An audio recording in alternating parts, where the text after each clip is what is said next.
যেসব মহিলাদের বাচ্চা হতো না, আমার মা তাদের জন্য ওষুধ তৈরি করত। কিন্তু যে ঘরে সে মহিলাদেরকে নিয়ে যেত, সেই ঘরে একমাত্র আমার মা আর তার চাকরানি ছাড়া আর কেউ যেতে পারতো না। কিন্তু আমার যখন বিয়ে হলো, তখন কোনো বাচ্চা হলো না। আমি বললাম, মা, আমার জন্য ওষুধ তৈরি করে দাও। মা খুব কঠিনভাবে বারণ করে দিল। আর একদিন আমি তার চাকরানিকে বললাম আমায় সাহায্য করতে। সেদিন চাকরানি নিজের মুখ লুকিয়ে মায়ের ঘরে গেল। মা তাকে জিজ্ঞাসা করলো যে তুমি মুখে চাপা দিয়েছো কেন। সে বলতে লাগলো যে আমার মুখ খারাপ হয়ে গিয়েছে। তারপরের দিন সেই চাকরের জায়গায় আমি মায়ের ঘরে গেলাম। আর তারপর যে ঘটনাটা আমি দেখলাম, সেটা দেখে প্রায় আমার প্রাণ বেরিয়ে যাওয়ার মতো অবস্থা হলো। আমার মায়ের নাম সোনম। সে তার সময়ের সবথেকে বেশি পড়ালেখা করা মহিলা ছিল, আর গ্রামের মধ্যে প্রথম এমন মেয়ে ছিল যে কিনা ডাক্তার হয়েছিল। কিন্তু তার পড়াশোনা পুরো হয়নি, কারণ তার বাবা এই দুনিয়া থেকে চলে গিয়েছিল। এরপরে আমার মা না বাচ্চা হওয়া মহিলাদের চিকিৎসা করতে লাগলো। আর এইভাবেই একদিন তার বিয়ে আমার বাবার সাথে হলো, আর তারপরে আমি এই দুনিয়াতে এলাম। আর এখন আমার বিয়ের বয়স হয়েছে। আমার মা ঘরের মধ্যে মহিলাদের চিকিৎসা করত, আর যেই মহিলারই চিকিৎসা করত তার বাড়িতে বাচ্চা নিশ্চিতভাবেই হতো। মা পড়ালেখা করা মহিলা ছিল, কিন্তু একটা ঘটনা খুব অদ্ভুত লাগতো। আর তা হলো, কেন একটা আলাদা করে ঘর বানিয়ে রেখেছিল মা, যেখানে সেসব মহিলাদের চিকিৎসা করত। আমার 17 বছর বয়স হয়ে গিয়েছিল, কিন্তু তখনও পর্যন্ত আমি ওই ঘরটা খুলে দেখিনি যে ভিতরে কি আছে। ওখানে শুধুমাত্র আমার মা আর তার চাকরানি যেতে পারত। তার বয়স আমার মায়ের মতোই ছিল। সে আমার মায়ের সুখ দুঃখের সাথী ছিল। আমার মা বিয়ের আগে থেকেই তাকে জানতো, আর এখন তো তারা দুজনে একে অপরের খুব প্রিয় বন্ধু হয়ে গিয়েছিল। কিন্তু একটা ঘটনা অদ্ভুত ছিল, আর সেটা হলো যে মাঝে মধ্যেই তার সেই ঘর থেকে চেঁচানোর আওয়াজ আসতো। আওয়াজ শুনে যেন মনে হতো কোনো মহিলার সন্তানের জন্ম দিচ্ছে সেই সময়। কিন্তু এখানে তো কোনো মহিলার সন্তানের জন্ম হতো না, তাহলে চেঁচানোর আওয়াজ কেন আসতো? আমি ঘরে যাওয়ার অনেক চেষ্টাও করেছিলাম, কিন্তু মা কখনো আমাকে ভিতরে নিয়ে যায়নি, আর আমার বাবাকেও নিয়ে যেত না ঘরে। আমার বাবার মুখ তো আমার মা টাকা দিয়ে বন্ধ করে রেখেছিল, কেননা আমাদের ঘরে অনেক টাকা আসতো। মা একটা পেশেন্টকে দেখতো আর কয়েক হাজার টাকা নিত। আর যখন তারা জানতে পারতো যে তাদের সমস্যার সমাধান হয়ে গিয়েছে, তখন তারা মিষ্টি, কাপড় সব কিছু নিয়ে আসতো আমাদের জন্য। ঘরে তো প্রতি সপ্তাহে এই রকম জিনিসপত্র আসতেই থাকতো। মিষ্টি খেয়ে খেয়ে আমার ওজন বেড়ে গিয়েছিল। বাবা বলতো যে ওর বিয়ে দেবো কি করে, এত ভারী শরীর হয়ে গিয়েছে, ওকে তো কেউ বিয়েই করবে না। বাবা এই কথাটা মজা করে বলতো। আমারও বিয়ের খুব ইচ্ছা ছিল। আমি বলতাম যে এটা তো ভালো, আমার বিয়ে করিয়ে দাও, হ্যাঁ আমাকে বিয়ে দিয়ে দাও। ব্যাস, আমার মাথাটা সঙ্গে সঙ্গে বিয়ের দিকে ঘুরে গিয়েছিল। মা একটা ভালো সম্বন্ধ দেখে আমার বিয়ে দিয়ে দিয়েছিল। আমার বর ভালো তো ছিল, কিন্তু আমার মা বাবাকে নিয়ে খুব মজা করত। খুব ভালো জীবন কাটছিল। কখনো কখনো বাবার বাড়ি আসতাম, তখন বাড়ির সবার সাথে দেখা সাক্ষাৎ হয়ে যেত। আর মায়ের যে চাকর, সে সারা জীবন মায়ের সাথেই কাটিয়ে দিল। নিজের 4টে মেয়ের বিয়েও সে এই চাকরির পয়সাতেই দিয়েছিল, আর নিজের বাড়িও বানিয়ে নিয়েছিল। কিন্তু আমি জানি না যে তারা কি এমন চিকিৎসা করত। আমার মা একটা বড় মেশিন কিনে এনেছিল, অনেক দামি মনে হচ্ছিল। এটা মায়ের ঘরের বাইরেই পড়েছিল, কেননা ওটাকে ভিতরে নিয়ে যাওয়ার জন্য লোকের প্রয়োজন ছিল। আমি মাকে জিজ্ঞাসা করলাম যে এটা কি। মা বলেছিল যে এটা মেডিকেলের ডাক্তারদের একটা বড় মেশিন। আমি জিজ্ঞাসা করলাম যে তুমি এই মেশিন দিয়ে কি করবে? তুমি তো চিকিৎসা করো, অপারেশন তো করো না। তখন মা বলল যে এই মেশিনটা আমার ভীষণ দরকার, আর আমাদের কাজটাও আরও দ্বিগুণ হারে ভালোভাবে হতে পারবে এই মেশিনের জন্য। আমি বললাম যে তুমি এত পয়সা রোজগার করে কি করবে মা? অনেক তো করলে, এবার তুমি একটু আরাম করো। মা বলতে লাগলো, পয়সা ছাড়া কি জীবন হয়? পয়সা তো এমন জিনিস যেটা প্রতিদিন প্রয়োজন হয়। আমার শ্বশুরবাড়িতে আমার ননদের জায়ের বাচ্চা হচ্ছিল না। সেই ব্যাপারে যখন আমি জানতে পারলাম, আমি বললাম যে আমার মা সারা দুনিয়ার চিকিৎসা করে বেড়াচ্ছে, তোমারও করে দেবে, কিন্তু চিকিৎসা খুব দামি, চিকিৎসায় অনেক খরচ হয়। আমাদের থেকে তো পয়সা নিও না, আমরা তো তোমাদের শ্বশুরবাড়ির আত্মীয় হই, আমরা তো তোমাদের সম্পর্কের কেউ হই। যখন কিনা সে আমাদের কেউ ছিল না, সে তো ছিল দূর সম্পর্কের, আমার ননদের যা ছিল। কিন্তু আমার শাশুড়ি বলেছিল যে তোমার মাকে বলো যে এর চিকিৎসা ফ্রিতে করে দিতে, কেননা মেয়ের শ্বশুরবাড়ির ব্যাপার তো। আর এখন ব্যাপারটা আমার শ্বশুরবাড়িরই হয়ে গিয়েছিল, কারণ এই প্রথমবার আমার শাশুড়ি আমার কাছে কোনো কথা বলেছিল বা আমাকে কোনো কাজ করতে বলেছিল। আমি যখন মাকে বললাম, তখন মা বলল, তুমি কি পাগল হয়ে গিয়েছো? জানো কত পয়সা লাগে এই চিকিৎসার? আমি মাকে বললাম যে কোন ব্যাপারে পয়সা লাগে, শুধুমাত্র ওষুধই তো দিতে হয়, চুপ করে দিয়ে দাও, এটা তো আমার মান ইজ্জতের প্রশ্ন। এখানে মা একটা অদ্ভুত কথা বলল আমাকে। মা আমাকে বলল, এভাবেও কিন্তু তোমার ইজ্জত খারাপ হতে পারে। আমি বললাম, তার মানে? কেন খারাপ হবে মান ইজ্জত? মা বলল, যদি তার চিকিৎসা করি আর তার যদি কোনো লাভ না হয় তখন? আমি বললাম, মা তুমি যার যার এখনো চিকিৎসা করেছো তারা প্রত্যেকেই তো লাভ পেয়েছে, তাহলে আমার শ্বশুরবাড়ির আত্মীয়ের কেন লাভ হবে না? আমি অনেক কষ্ট করে মাকে রাজি করালাম। আমার বাবাও বলল যে মেয়ের শ্বশুরবাড়ির ব্যাপার। আমার মা আমাকে বলল, আর এটাও বলল, আর কখনো আমার সাথে এই ব্যাপারে কথা বলতে চেও না। যদি তুমি নিজের পেশেন্ট নিয়ে আমার কাছে চিকিৎসার জন্য আসতে থাকো তো আমি কিন্তু একদমই চিকিৎসা করব না। আমি বললে মা আমাকে বকলো। বাবা যখন বলল, মা রাজি হয়ে গেল চিকিৎসা করতে। আমি বাবাকে বললাম, মা তো আমার কোনো পরোয়াই করে না। বাবা বলল যে রাত দিন লোকের চিকিৎসা করে করে পাগল হয়ে গিয়েছে, সবসময় ওই ঘরেই ঢুকে থাকে। আমি জিজ্ঞাসা করলাম যে তুমি কি কখনো ওই ঘরে গেছো? বাবা তখন বলতে লাগলো, যখন ওই ঘরটা তৈরি হচ্ছিল তখন আমি গিয়েছিলাম, তারপর থেকে আর যাইনি। কিছুই নেই ওই ঘরে, শুধুমাত্র এই ডাক্তারের জিনিসপত্রই আছে ওখানে, একটা টেবিল আছে আর 2-4টে আলমারি আছে। কিন্তু যদি ঘটনাটা এটাই হয় তাহলে মা সেখানে কাউকে যেতে দেয় না কেন? আমার ননদের জায়ের চিকিৎসা হয়ে গেল। আমি তাকে জিজ্ঞাসা করেছিলাম, তোমাকে কোথায় বসিয়েছিল? আমাকে বলল যে ঘরের ডাইনিং রুমে বসিয়েছিল। আমি বললাম যে তোমাকে ঘরে নিয়ে যায়নি? সে বলল যে না, আমাকে তো কোনো ঘরে নিয়ে যায়নি, 2-4টে টেস্ট করলো আর তারপর চিকিৎসা শুরু করলো, ওষুধ লিখে দিয়ে দিল, বলল যে যদি কপালে থাকে তাহলে বাচ্চা হবে, না হলে এর কোনো চিকিৎসা নেই। আমি অবাক হয়ে গেলাম। আমার মা সারা দুনিয়ার চিকিৎসা করছে আর এটা হতেই পারে না। আমার মা পুরো দুনিয়াকে বলে বেরিয়েছে যে এই চিকিৎসায় এটা হতেই পারে না যে বাচ্চা হবে না, তবেই তো লোকেরা আসে, লাখ লাখ টাকা খরচা করে। এখন যখন মা পয়সা পাচ্ছে না, তার মানে এই যে পয়সা পায়নি বলে মন থেকে তার চিকিৎসা করেনি? আমার মা তো খুব লোভী হয়ে গিয়েছে। তারপর আমি ভাবলাম যে দেখা যাক, হতে পারে যে বাচ্চা হয়ে যাবে, হতেই পারে। আমার মা ননদের জায়ের চিকিৎসা করলো, কিন্তু তার কোনো লাভই হলো না। সে বলল, এমনিই নিজের মায়ের সবসময় প্রশংসা করতে তুমি, আমি তো কোনো লাভ পেলাম না।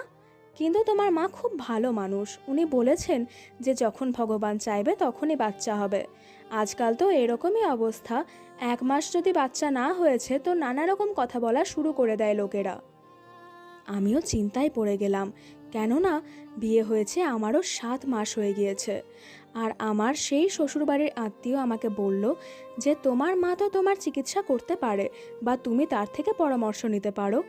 উনি বললেন যে দেরি করো না, তোমার আবার আমার মতো অবস্থা না হয়, কেননা তারপর কিন্তু আর এই বাড়ির লোকেরা তোমাকে আর ক্ষমা করবে না। আমি তো এই বাড়িরই সদস্য, তারপরেও আমার পিছনে তারা কত কথা বলে, আর তুমি তো পরের বাড়ির মেয়ে, তাহলে তোমাকে নিয়ে না জানি তোমার শাশুড়ি কি কি বলবে বা কি কি করবে।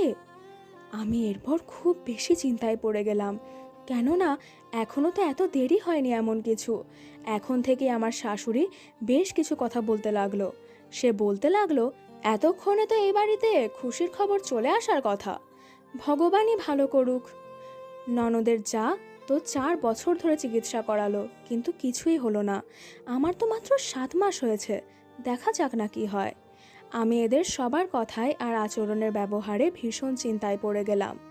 আমি আমার বর আর শাশুড়িকে না বলেই ডাক্তারের কাছে চলে গেলাম আর চেক আপ করালাম। উনি পরীক্ষা করার জন্য বলল আর বলল যে 2 দিনে তুমি রেজাল্ট জেনে যাবে। আমি বললাম যে টেস্টের রিপোর্ট নিতে আমি আসতে পারবো না, আপনি এক কাজ করবেন, আমাকে ফোনে রিপোর্ট পাঠিয়ে দেবেন। উনি বললেন, ঠিক আছে, আমার নাম্বার নিয়ে নাও। ডাক্তারটা ভীষণ ভালো ছিল, বুঝে গিয়েছিল যে আমি বারবার লুকিয়ে লুকিয়ে বেরোতে পারবো না। এই 2 দিন যে আমি কিভাবে কাটিয়েছি শুধুমাত্র আমিই জানি। 2 দিন পরে ডাক্তারের ফোন আসলো আর উনি আমাকে রিপোর্ট বললেন। উনি বললেন, আপনার সমস্যা আছে আর আপনি কখনো মা হতে পারবেন না।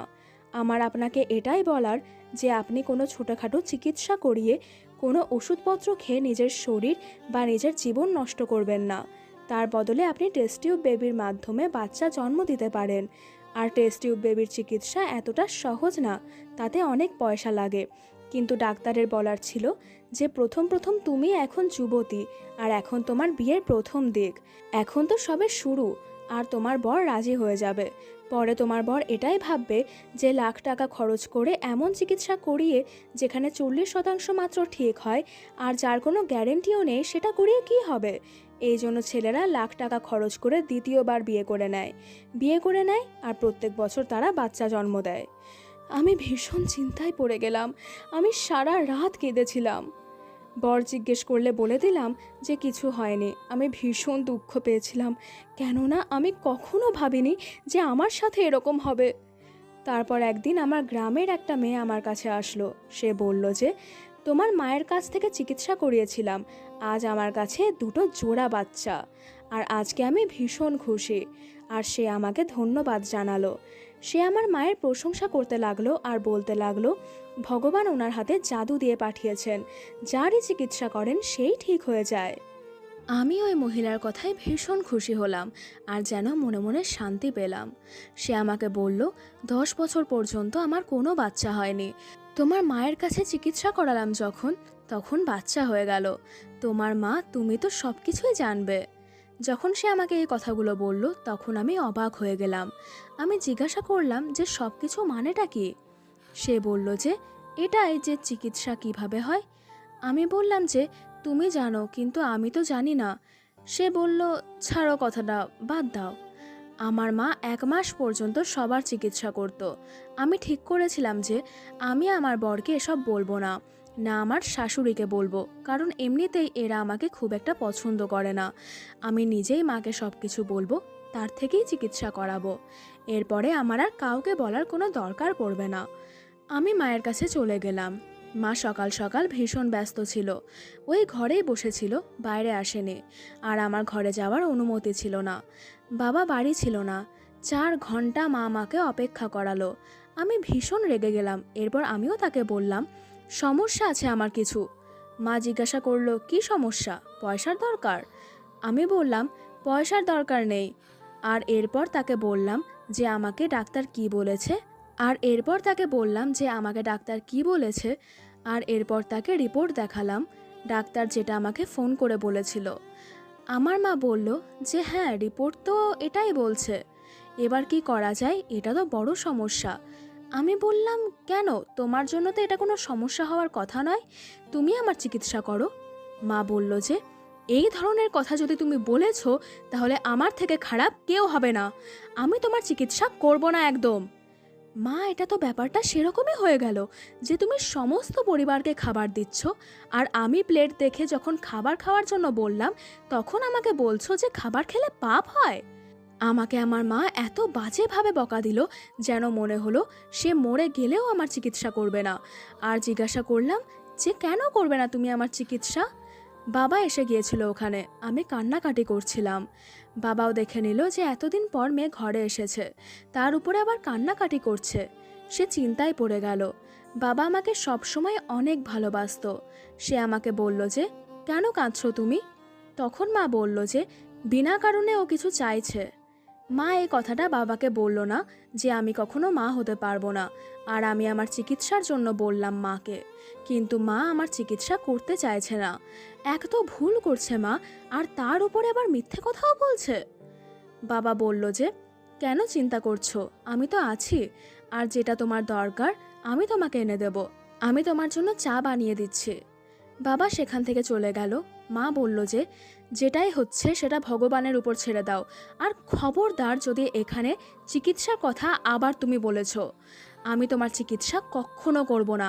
আর এই কথাটা নিজের মাথার মধ্যে তুমি ভালো করে ঢুকিয়ে নাও। আমি আমার বাড়িতে চলে এলাম আর ভাবলাম যে আমাকে মা কেন এরকম বলল। প্রথমত, আমাকে তো মা ঘরে যেতে দিত না। যখন আমি আমার বন্ধুকে তার কাছে পাঠিয়েছিলাম, তখন মা তাকে ওই ঘরে নিয়ে যায়নি আর তার চিকিৎসাও করেনি। তখন আমার মায়ের কিছুই যায় আসেনি। আর আজকে যখন আমি বিপদে পড়েছি, তখন আমারও চিকিৎসা করতে চাইছে না। কোনো একটা গণ্ডগোল তো আছেই। আমার মা মিথ্যে কথা বলতো, মানুষের চিকিৎসা সে করতো না। আর যদি সে মিথ্যে কথাই বলতো, তাহলে তার কাছে এত লোক কেন পয়সা খরচ করে চিকিৎসা করাতে আসতো? কেন আমার বা আমার বন্ধুর চিকিৎসা মা করাতে চাইছে না, যখন কিনা সমস্ত দুনিয়ার সে চিকিৎসা করছে? এবার আমার শেষ আশা ছিল আমার মায়ের চাকরানি। সেও আমাকে যাওয়ার সময় দেখে নিয়েছিল। পরের দিন আমাকে ফোন করলো, জিজ্ঞাসা করলো, তোমার কি সমস্যা হয়েছিল, তুমি কেন কাঁদছিলে? সেও আমাকে মায়ের মতো করেই লালন পালন করেছিল ছোট থেকে, আমার খেয়াল রাখতো। মা তো সারাদিন নিজের কাজেই ব্যস্ত থাকতো। আমি তাকে সব কিছু বলে দিলাম। আমি তার ঘরে গেলাম। আমি বললাম, আমাকে সাহায্য করো। সে বলল যে আমি তোমাকে সাহায্য করব না, কারণ এই কাজটা আমার ভুল মনে হয়। আমি বললাম যে তার মানে? সে বলল যে তার মানে আমি তোমাকে বলবো না। তারপরের দিন সে বলল যে তার মানে আমি তোমাকে বলবো না। তারপরের দিন সে মায়ের কাছে মুখ বন্ধ করে চলে গেল। মা তখন জিজ্ঞাসা করলো, তুমি মুখ বেঁধে এসেছো কেন? তখন সে মিথ্যে কথা বলল যে তার মুখ চলে গেছে, এই জন্য সে মুখ চাপা দিয়ে এসেছে। অদ্ভুত একটা দাগ হয়ে গেছে আর মুখে ওষুধও লাগিয়েছে। মা কাজে ব্যস্ত হয়ে গিয়েছিল। এরপর সে আর দ্বিতীয়বার এক কথা জিজ্ঞেস করেনি। আমাকে চাকরানি বলল, কাল তুমি মুখ বেঁধে চাপা দিয়ে যাবে। আমি মুখ চাপা দেওয়ার কারণ প্রথমেই বলে দিয়েছি, এই জন্য তোমাকে সে কিছুই জিজ্ঞাসা করবে না। আমি বললাম যে আমার কিন্তু খুব ভয় লাগছে। কিন্তু সে আমাকে সব কিছু বলল, তোমাকে এই করতে হবে আর তোমাকে গিয়ে দাঁড়িয়ে থাকতে হবে। কোনো প্রশ্ন জিজ্ঞাসা করলে মাথা নাড়িয়ে জবাব দিয়ে দিও। কাল এমনিতেও সেরকম কাজ কিছু নেই, একটাই রোগী আছে, তার অ্যাপয়েন্টমেন্ট আছে। তো তুমি নিজেই সব জানতে পেরে যাবে সোনা। তুমি সব কিছু প্রশ্নের উত্তর পেয়ে যাবে। আর তোমার মা যখন সব কিছু জানতে পেরে যাবে, তাকে বলে দিও যে আমি চিরজীবনের জন্য এই কাজ ছেড়ে চলে যাচ্ছি আর আমার এই কাজ করার কোনো প্রয়োজন নেই। এই কাজে অনেক পয়সা রোজগার করা যায়, কিন্তু অনেক সমস্যাও হয়। আমি মুখ বেঁধে চাপা দিয়ে পরের দিন চলে গেলাম। মা কোনো কথা জিজ্ঞেস করলো না। ঘরটাকে ভিতর থেকে দেখলাম, পুরো অপারেশন থিয়েটারের মতো পরিবেশ ছিল। বড় বড় মেশিন পড়েছিল। যখন কিনা বাবা বলছিল যে একটা বিছানা আর কয়েকটা আলমারি আছে ওখানে, একটা মহিলা আসলো। সে বলল যে তার আমার সাথে দরকার আছে। মা বলল, তুমি ওর রিপোর্টটা দেখে নাও। আমি যখন তার রিপোর্ট পড়লাম, তখন ওই একটা কথাই লেখা ছিল যে সে কখনো মা হতে পারবে না। আর তাকেও বলা হয়েছিল যে সে যেন টেস্ট টিউব বেবির মাধ্যমে বাচ্চা জন্ম দেয়। এই সমস্ত কথাই লেখা ছিল। তাহলে কি মা এই সমস্ত কাজ করত? কিন্তু কিভাবে করে মা? মা তো ডাক্তার না। মা সেই মহিলাকে জিজ্ঞাসা করলো, তুমি কি নিজের ইচ্ছায় সমস্ত করতে চাও? সে বলল, আমি আর ঘরে কারোর টিটকারি শুনতে পারবো না, কারোর অপমান শুনতে পারবো না। আমি জানি যে এই বাচ্চাটা আমার বরের নয়, অন্য কোনো লোকের। কারণ আমি যখন মা হয়ে যাব, যখন বাচ্চা হয়ে যাবে, সবাই এটাই ভাববে যে এটা আমার বরের বাচ্চা। আমি যে বাঁচা, এটা শুনে শুনে আমি পাগল হয়ে গিয়েছি। আমি নিজের মুখে হাত চাপা দিলাম ভয়ে। এর মানে মা টেস্ট টিউব বেবির কাজ করে। তার মানে এই চিকিৎসা চলতো এতদিন ধরে, ওই বাচ্চাগুলো তাদের বরের নয়, অন্য কোনো লোকের। এই জন্যেই মা এত বড় বড় দামি দামি মেশিন আনিয়েছিল। আর অবাক হওয়ার মতো ব্যাপার হলো, মহিলারা নিজেরা নিজেরা এই কাজের জন্য রাজিও হয়ে যেত। এই গ্রামটা একটা ছোট গ্রাম। এখানকার গ্রামের লোকেদের মধ্যে এত বুদ্ধি কোথায়? এই জন্যেই তারা রাজি হয়ে যায়, অথবা বাঁচা এই কথাটা শোনার ভয়ে, বা যে মহিলারা বাঁচা এর জন্য তাদের উপর যে অত্যাচার করা হয়, যে কথা শোনানো হয়, তাই তারা এই কাজ করতে রাজি হয়ে যায়। তখন সেই মহিলা চলে গেল আর আমি নিজের মুখ খুললাম। আর আমার মা চমকে উঠল আর বিরক্ত হয়ে গেল, রেগে গেল। এই জন্যে আমার মা আমার চিকিৎসা করতে চাইছিল না, কেননা সে চাইতো না যে আমি আমার বরের ছাড়া অন্য কোনো বাচ্চাকে জন্ম দিই, যাকে আমি জানি না পর্যন্ত। মা যেটা করছিল সেটা ভুল ছিল। আমি তাকে অনেক কথা শোনালাম আমি বললাম, তুমি অনেক ভুল করছো, তুমি মানুষকে ঠকাচ্ছ, তারা সারা জীবন ঠকেই থাকছে। মা বলল, আমি যেটা করছি এটাকে ভুল ভেবো না, কেননা এরা বাচ্চা, আর এই বাচ্চাগুলোর এই দুনিয়ায় আসার অধিকার আছে। আমি যদি ভুল কাজ দিয়ে কোনো মহিলার জীবনে খুশি আনছি, লোকেরা তাকে বাজা বলা বন্ধ করে দিচ্ছে, এর থেকে ভালো কথা আর কি হতে পারে? সাধারণ মানুষ আজও টেস্ট টিউব বেবির বিরুদ্ধে, কেননা তারা ভাবে যে এটা পরের বাচ্চা। হ্যাঁ, এটা পরের, কিন্তু আমি মহিলাদের বলে দিই সবটা। আমার কাছে আর কোনো রাস্তা থাকে না। আমি বলে দিই যে আমি তার পেটে যে বাচ্চার জন্ম দিতে চলেছি সেটা তার বরের নয়, বরং অন্য কারোর বাচ্চা, অন্য কারোর ছোট্ট প্রাণ। আমি মহিলাদের বলে দিই যে আমার কাছে আর কোনো রাস্তা নেই। তারা এই দুনিয়ায় আসতে চায়, আর এই কাজগুলো আমি মহিলাদের থেকে লুকিয়ে করি না। এরা আমার সাথে যোগাযোগ করে, সেই জন্যই তো তারা এত টাকা দিয়ে যায় আমাকে। আর আমি এই সমস্ত তোমার সাথে করতে পারবো না। আমি নিজের মাকে বললাম, আমি জানি না তুমি ঠিক করছো না ভুল করছো, কিন্তু তোমার চাকরানি আমাকে দিয়ে তোমার কাছে এই কথাটা বলে পাঠিয়েছে যে তোমার সাথে আর সে এই কাজ করবে না। চিরজীবনের জন্য এই কাজ থেকে সে ছেড়ে চলে গিয়েছে। আমি জানি না আমার মা ঠিক করছিল না ভুল করছিল। শুধুমাত্র আমি সেখান থেকে শ্বশুরবাড়ি ফিরে এসেছিলাম। আমার অদ্ভুত লাগছিল, সাধারণ মানুষের সামনেই মা নিজের প্রাণের ঝুঁকি নিয়ে এই কাজ করছিল। আর কাল যদি কেউ জানতে পারতো, তাহলে সে এত রেগে যেত যে সে প্রতিশোধ নিতই। আর তারপর কি করতো মা? কিন্তু মা 1 বছর পর এই কাজটা ছেড়ে দিয়েছিল।